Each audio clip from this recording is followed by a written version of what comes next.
J'appuie sur les fonctions affines, nous allons déterminer avec un exercice l'expression d'une fonction affine à partir de l'image de 2 points, qui est une question classique à savoir faire absolument pour préparer une évaluation. Donc on me demande de déterminer la fonction affine f telle que f de moins 1 est égal à 5 et f de 2 est égal à 1. On a donc deux images, l'image de moins 1 et l'image de 2. Et à partir de ces deux éléments, on me demande de retrouver l'expression de la fonction f. On va donc utiliser première information essentielle de mon énoncé qui me dit que la fonction est affine. S'il n'y avait pas cette information-là, je ne pourrais rien faire. C'est parce que ma fonction est affine que je connais la forme qu'elle va avoir. Elle va s'écrire sous la forme f de x égale à ax plus b. Dans certains ouvrages ou certains enseignants utilisent la notation m fois x plus p, un m à la place du a, un p à la place du b. Cela ne change absolument rien. Toute la suite du raisonnement est équivalente, qu'on appelle mx plus p ou ax plus b, peu importe. Travaillons avec cette forme-là, f de x égale à x plus b. Une fois qu'on connaît le schéma de ma fonction, on va appliquer maintenant mon cours. Il y a une propriété de cours qui est vue dans une vidéo précédente que vous pouvez retrouver sur la chaîne YouTube ou sur le site maîtreguillon.fr, qui dit que dès qu'on a une fonction affine, sous cette forme-là, f de x égale à x plus b, alors le coefficient a, qu'on appelle le coefficient directeur, s'écrit f de u moins f de v sur u moins v, pour tous antécédents u et v, à partir du moment où ils sont distincts, ils sont différents.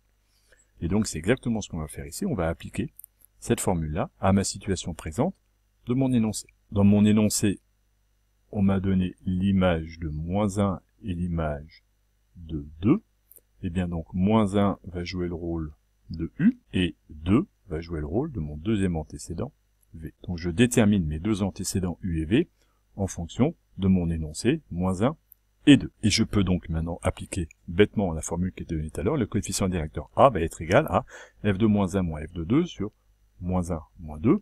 Peu importe l'ordre dans lequel je vais écrire u et v, il n'y a aucune hiérarchie à avoir. Et on obtient donc 5 moins 1 sur moins 1 moins 2 moins 3, soit moins 4 tiers pour le coefficient a. On a donc fait la moitié du travail, puisqu'on sait maintenant que f, elle va s'écrire sous la forme f de x égale à moins 4 tiers de x plus b. J'ai déjà déterminé le premier coefficient a. Il me reste à déterminer b.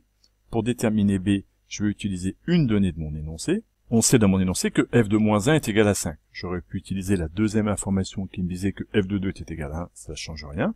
Je prends une des données de mon énoncé, en remplaçant x par moins 1 dans ma fonction, et donc x par moins 1 dans mon expression que je viens de trouver, je sais que je vais trouver 5, qui va donc être mon résultat. F de moins 1, en remplaçant x par moins 1, me donne moins 4 tiers fois moins 1 plus b, soit 4 tiers plus b, et f de moins 1 est en même temps égal à 5.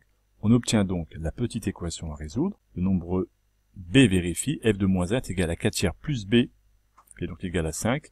On va donc résoudre cette équation, 4 tiers plus b est égal à 5. Si on fait moins 4 tiers de chaque côté, b est égal à 5 moins 4 tiers, soit 15 tiers moins 4 tiers, 11 tiers. On a donc trouvé b. Et finalement, f s'écrit sous la forme f de x égale à moins 4 tiers de x plus 11 tiers. Le problème est terminé.